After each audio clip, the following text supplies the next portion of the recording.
जय हिंद फ्रेंड्स, मेरा नाम अजीत सिंह है और आप मेरा ये यूट्यूब चैनल देख रहे हैं दद्दा की खरी खरी। पिछले दिनों एक खबर आई कि कुश्ती संघ ने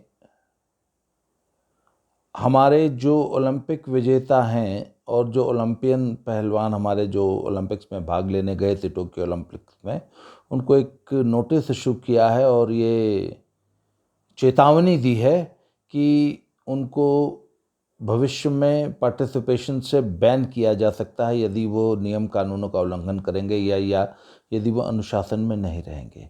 तो सब हमारे मीडिया ने ये बात पकड़ ली एकदम कि कुश्ती संघ जो है वो रवि दहिया और बजरंग पूनिया और विनेश फोगाट को बैन करने जा रहा है।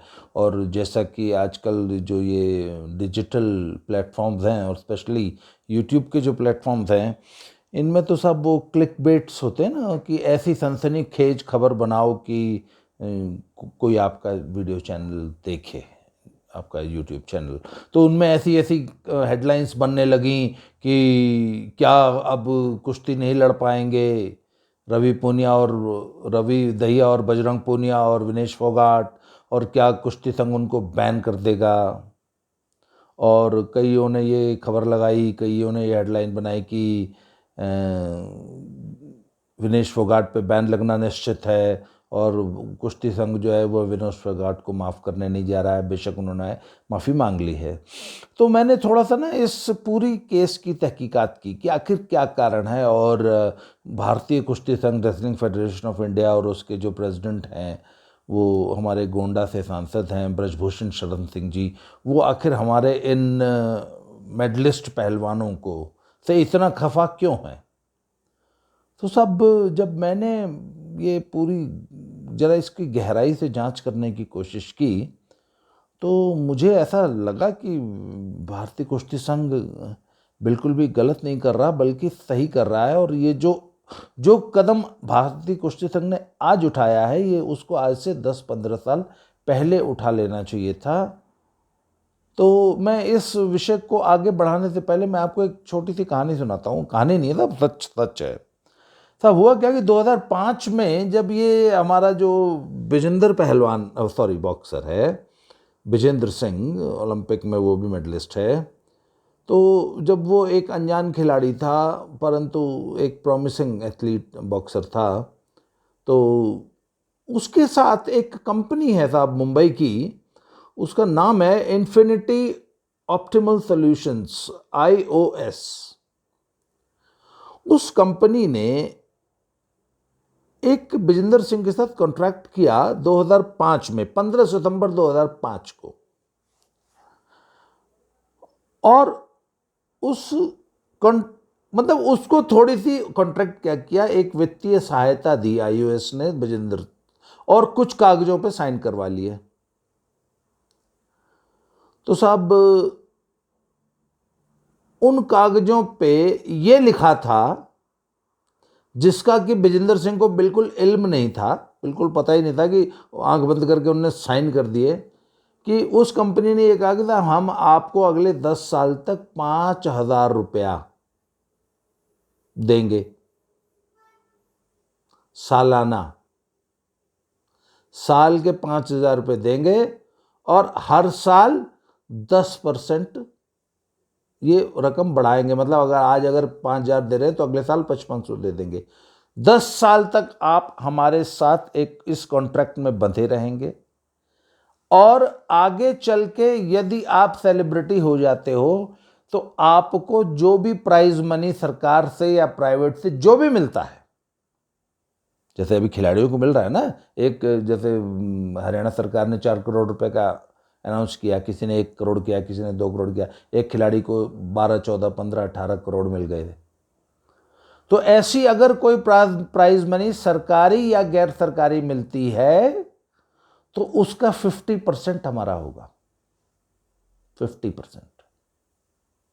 और यदि आप कल को कोई एंडोर्समेंट्स, कोई विज्ञापन या कोई शो करते हैं, कहीं से भी आपकी कोई भी कॉमर्शियल एक्टिविटी होती है जिसमें आप एज ए सेलिब्रिटी पार्टिसिपेट करते हैं, तो वो आप एक तो पहली बात हमारे थ्रू जाएंगे, हम ये तय करेंगे कि आप कहाँ जाएंगे कहाँ नहीं जाएंगे, और उससे जो भी और रेट हम तय करेंगे आप कितना पैसा लेंगे, और उससे जो भी आमदनी होगी उसका 60% हम लेंगे, 40% आपको मिलेगा। और सब 5,000 रुपल्ली देके उस कंपनी ने विजेंद्र सिंह बॉक्सर को अपना अगले 10 सालों के लिए गुलाम बंधुआ मजदूर बना लिया साहब। एक ऐसा बैल जो उनके खूंटे पे बंधा था। और ये श्रीमान जी लिख लोढ़ा पढ़ पत्थर,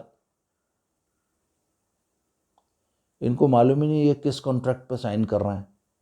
इनने सब वो कॉन्ट्रैक्ट पर साइन कर लिया। फिर ये ओलंपिक में चले गए, फिर वहाँ इनका मेडल आ गया। फिर जब मेडल आ गया तो वो बहुत बड़े सेलिब्रिटी बन गए। तो साहब फिर क्या हुआ कि लगभग 5 साल बाद इन्होंने एक दूसरी कंपनी के साथ कॉन्ट्रैक्ट कर लिया, एक कॉन्ट्रैक्ट साइन कर लिया कि अब मेरा जो पूरा जो कमर्शियल जो पूरा मैनेजमेंट है, जो मेरा ब्रांड एंडोर्समेंट वगैरह जो हमको ये सब करते हैं ना, मिलते हैं, इसका सारा मैनेजमेंट वो एक नई कंपनी करेगी। तो साहब वो आईओएस ने मुंबई की हाई कोर्ट में एक मुकदमा ठोक दिया इन दोनों के खिलाफ, विजेंद्र सिंह के खिलाफ और उस कंपनी के खिलाफ। और उसका जजमेंट मैंने पूरा पढ़ा है। तो वो कंपनी कहती है साहब कि ऐसा है, सेलिब्रिटी स्टार ऐसे नहीं बन जाता, बहुत खर्चा करना पड़ता है। हमने तुम्हारे पे बहुत बड़ा खर्चा किया है, तब जाके तुम इतने बड़े सेलिब्रिटी, इतने बड़े स्टार बने हो। तो अगले 10 साल तक अगर कहीं भी जाओगे, कोई भी ब्रांड के एंडोर्समेंट करोगे, कहीं मॉडलिंग करोगे, किसी टीवी पे किसी शो में जाओगे, कहीं पर भी जाओगे तो हम ले जाएंगे, तुम नहीं जाओगे। और जो पैसा मिलेगा उसका 60% पहले से तय है। अगर 100 रुपये मिलेंगे तो 60 रुपये वो कंपनी रखेगी, 40 रुपये आपको देगी। प्राइज मनी जो मिलेगी वो 50-50 उसने पहले ही कर लिया था। तो साहब ये हुआ विजेंद्र सिंह के साथ। और कब हुआ? आज से 16 साल पहले। पर साहब विजेंद्र का फर्ज क्या बनता था? विजेंद्र का ये फर्ज बनता था ना कि वो बाकी खिलाड़ियों को बताता कि अरे भैया इनके चक्कर में मत फंस जाना। ये जितनी ये प्राइवेट कंपनीज आपको स्पॉन्सर करती हैं ना थोड़े से पैसे दे के, ये बहुत बड़ा जंजाल है, सारी ज़िंदगी के लिए इनके गुलाम बन के रह जाओगे। ऐसे ऐसे कॉन्ट्रैक्ट्स पे साइन करा लेती हैं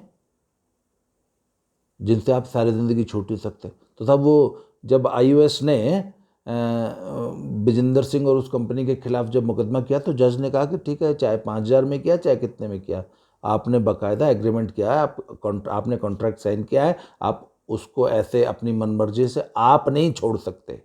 अच्छा साहब, उस कॉन्ट्रैक्ट में जो उस कंपनी ने ना साइन किया था उसमें एक क्लॉज ये भी लिखा था कि आप तो हमें नहीं छोड़ सकते, पर यदि आपकी परफॉर्मेंस ना आई या आपका मेडल ना आया या मतलब हमारे अनुरूप आपकी परफॉर्मेंस ना आई तो हम जब चाहे तब सिर्फ 1 महीने का नोटिस देके ये जो 5,000 रुपल्ली देते हैं ना ये भी देना बंद कर सकते हैं।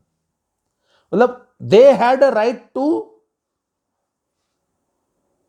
Make this contract null and void.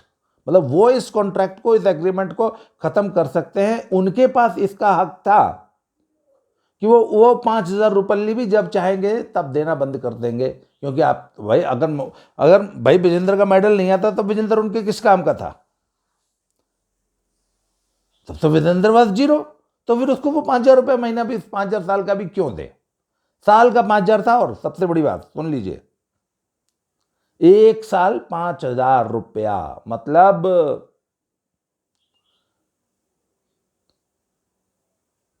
सोच लीजिए साहब कि मतलब किसी बंधुआ मजदूर को भी इतने कम में नहीं रखा जाता। तो साहब विजेंद्र के साथ ऐसा हुआ, पर विजेंद्र ने अन्य खिलाड़ियों को नहीं बताया कि अरे भैया इनसे बच के रहना। खैर साहब, तब ऐसे ही एक कंपनी है JSW, और ऐसी ही बहुत सारी कंपनियां हैं, जैसे OGQ है, एक लक्ष्य है, एक JSW है, एक वो विराट कोहली की है, विराट कोहली फाउंडेशन, एक अडानी की है, उनकी भी एक स्कीम है, गर्व है। तो कुछ कंपनियां खिलाड़ियों को सिर्फ स्पॉन्सर करती हैं, पर उनसे किसी किस्म का कोई एग्रीमेंट नहीं करती हैं। जैसे कि मुझे बताया गया है कि ये विराट कोहली फाउंडेशन हर खिलाड़ी को, जो भी उनको लगता है कि ये प्रॉमिसिंग खिलाड़ी है जो ओलंपिक में पदक जीत सकता है, उसको 10 लाख रुपए एक मुश्त दे देते हैं, 10 लाख रुपया, और फिर उसके बाद उनसे किसी किस्म का कॉन्ट्रैक्ट साइन नहीं कराते। उसी तरह ये इनकी जो अडानी की जो कंपनी है, गर्व है, उनकी एक स्कीम है, उसमें वो 12 लाख रुपया पर साल खिलाड़ियों को देते हैं और किसी किस्म का कोई कॉन्ट्रैक्ट साइन नहीं कराते। पर साहब ये JSW है, वही IOS अभी भी काम करती है। इसके अलावा एक और कंपनी है जिसके साथ आपका ये जो पीवी सिंधु का जो जिनके साथ कॉन्ट्रैक्ट था, उनका और बहुत सारे खिलाड़ियों के साथ है, वो है, उसका नाम है बेसलाइन। तो ये लोग खिलाड़ियों के साथ ऐसे ही खिलाड़ियों को हेल्प करते हैं, पहले स्पॉन्सर करते हैं ओलंपिक से पहले, और खिलाड़ियों को फिर ये उनके साथ कॉन्ट्रैक्ट करके उनको कोई 4 साल का करता है, कोई मतलब ये अलग अलग होता है। तो ये खिलाड़ी के ऊपर डिपेंड करता है कि वो किस कंपनी के साथ कौन सा कॉन्ट्रैक्ट साइन कर रहा है। तो साहब साक्षी मलिक ने JSW के साथ कॉन्ट्रैक्ट किया था और साक्षी मलिक को ये मालूम ही नहीं था कि उसने किस कॉन्ट्रैक्ट पर साइन कर लिया। उसको तो ये मालूम ही नहीं था कि मेरे साथ इतनी इतनी दिनों बाउंडेशंस में हैं। तो हुआ क्या था कि जब साक्षी मलिक का जब मेडल आ गया, तो जब मेडल आ जाता है तो सब बहुत सारे लोग आपको अपने यहाँ अपने फंक्शंस में इनवाइट करते हैं, आपका सम्मान करना चाहते हैं, या आपको कहीं से भी कुछ, मतलब बहुत सारे एंडोर्समेंट्स आपको मिलते हैं। तो जैसे ही साक्षी मलिक का मेडल आया तो सब JSW ने वो कुछ साल पहले जो किया हुआ कॉन्ट्रैक्ट था वो साक्षी मलिक के सामने रख दिया कि आज के बाद तो आप हमारी मर्जी के बिना प्रेस कॉन्फ्रेंस भी नहीं कर पाएंगी।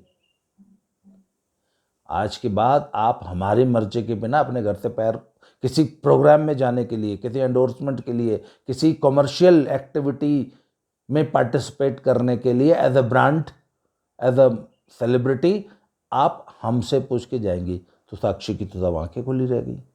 तो हुआ क्या था कि जो ये दैनिक भास्कर ग्रुप है ना, इनका एक स्कूल है कोई जयपुर में,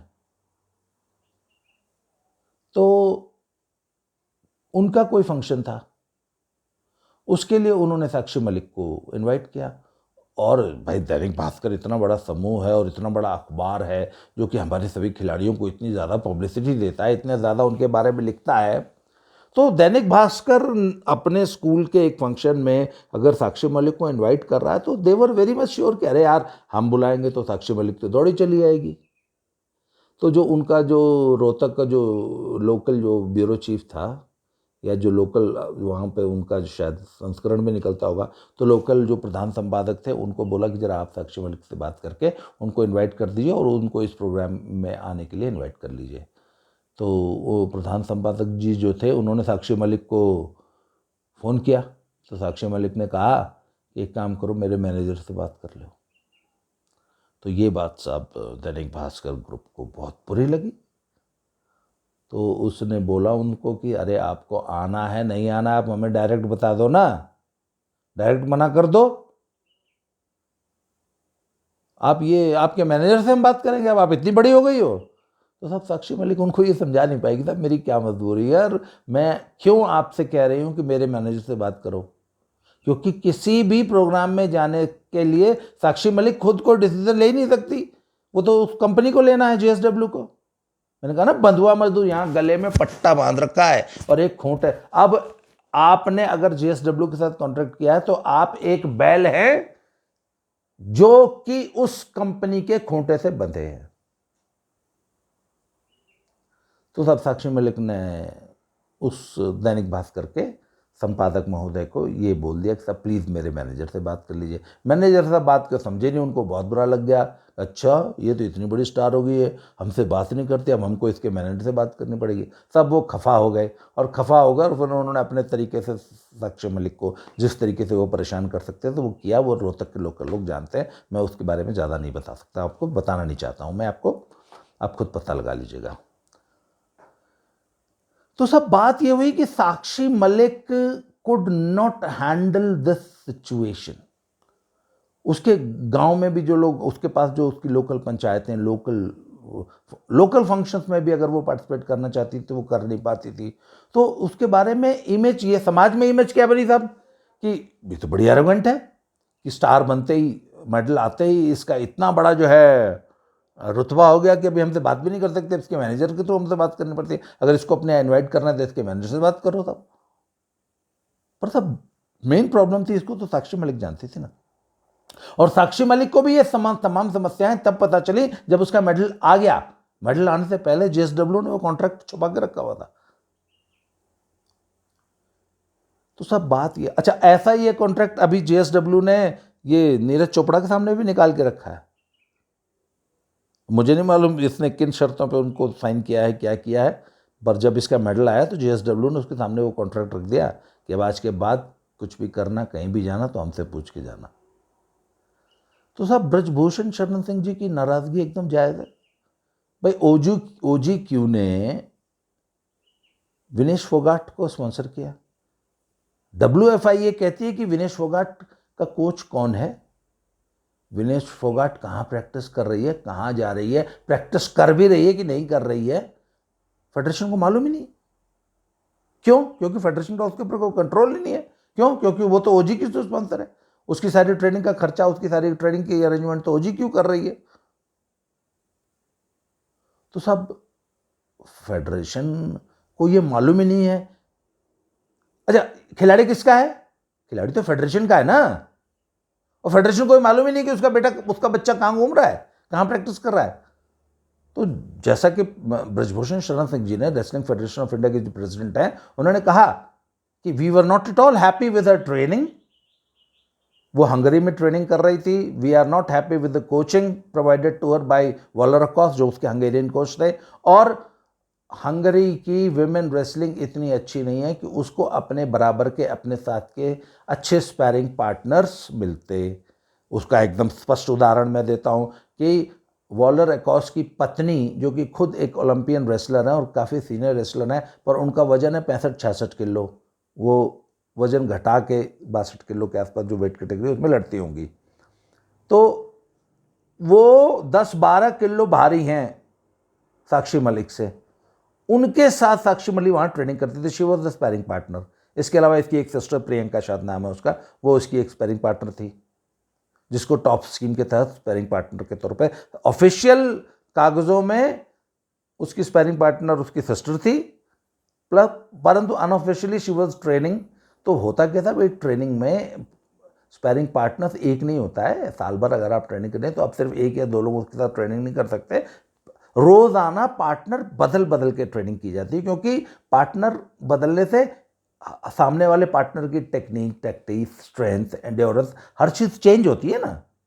तो आपकी ट्रेनिंग में पार्टनर रोजाना चेंज होना चाहिए। उसके लिए आपके सेंटर पे 8, 10, 12 पार्टनर्स ऐसे होने चाहिए जो आपके बराबर के, आपके स्टैंडर्ड के हों। कुछ आपसे अच्छे हों, कुछ आपसे थोड़े से कमज़ोर हों, तभी अच्छी ट्रेनिंग होती है। तो WFI का ये कहना है कि हंगरी में there were not very good sparring partners. पर विनेश फोगाट का WFI का कोई संपर्क ही नहीं था। WFI ये कहती है कि वो 1-1.5 साल कहाँ ट्रेनिंग करते रही, हमको नहीं मालूम। क्यों? क्योंकि उसकी ट्रेनिंग का खर्चा OGQ कर रहा था। OGQ ने उसको कोच दे दिया, OGQ ने उसको हंगरी भेज दिया। दूसरी बात, WFI का एक बहुत वैलिड पॉइंट है कि साहब ये जितनी कंपनियां हैं ना, ये तैयार माल खाती हैं।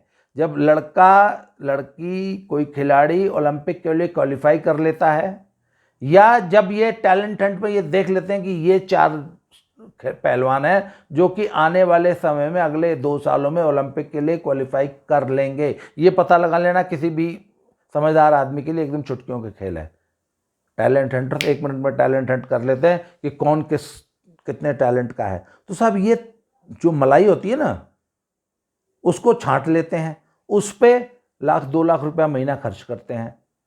पूरे प्रोजेक्ट पर मान लेंगे तो 2-3 करोड़ रुपए खर्च दिया होगा।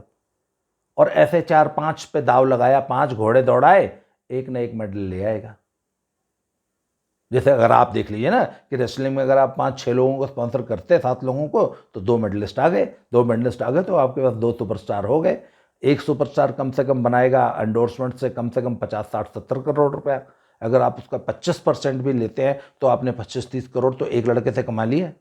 आपने इन्वेस्टमेंट क्या किया, 1-2 करोड़ रुपया, 3 करोड़ रुपया, 5 करोड़ रुपया। तो सब रेसलिंग फेडरेशन ऑफ इंडिया कहता है कि हमें अपने तैयार माल के लिए, जो हमारे नेशनल चैंपियंस हैं, जो हमारा एशियन गेम्स मेडलिस्ट है, जो ओलंपिक के लिए क्वालिफाई कर लिया है, उसके लिए स्पॉन्सरशिप की जरूरत नहीं है, उसका खर्चा हम कर लेंगे।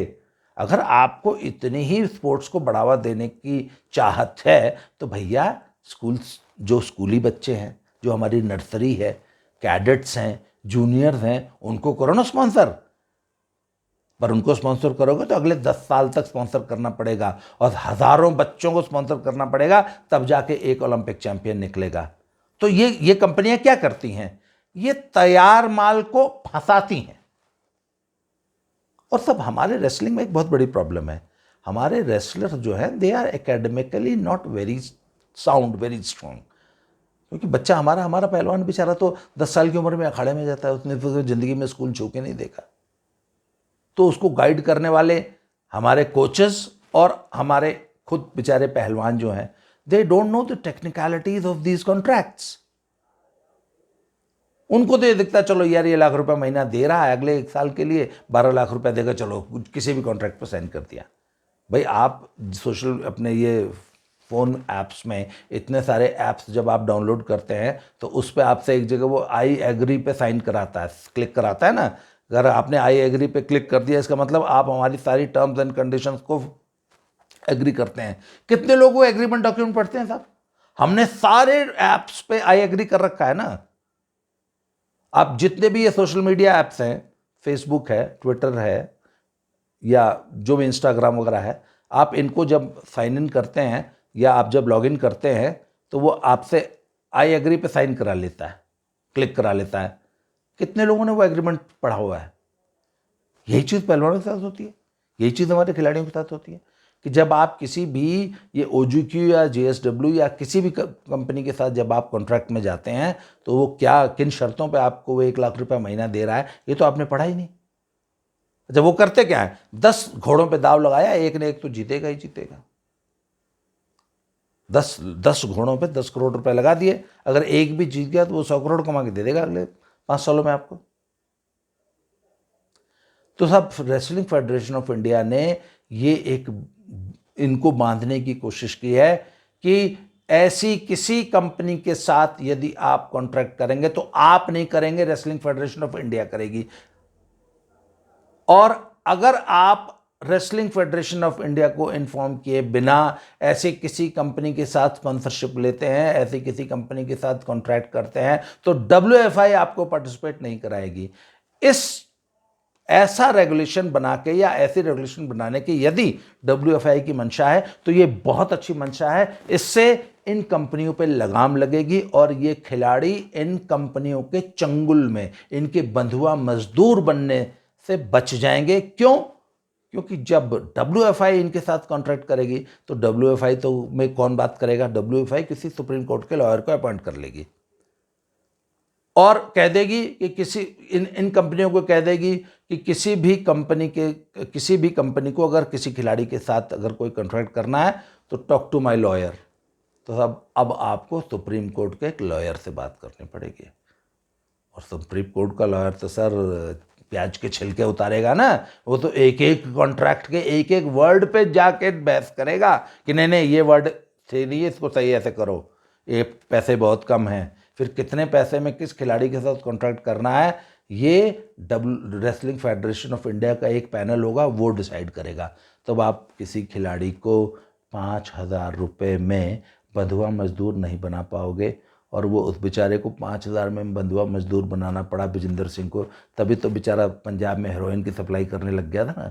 5,000 रुपये लिए तो मिलता था बेचारे को, हैं, इतनी गरीबी में जी रहा था।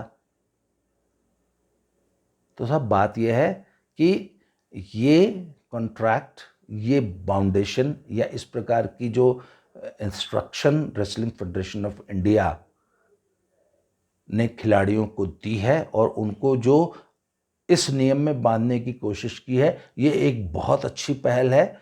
I am very much sure कि आगे से खिलाड़ी ठगे जाने से बचेंगे।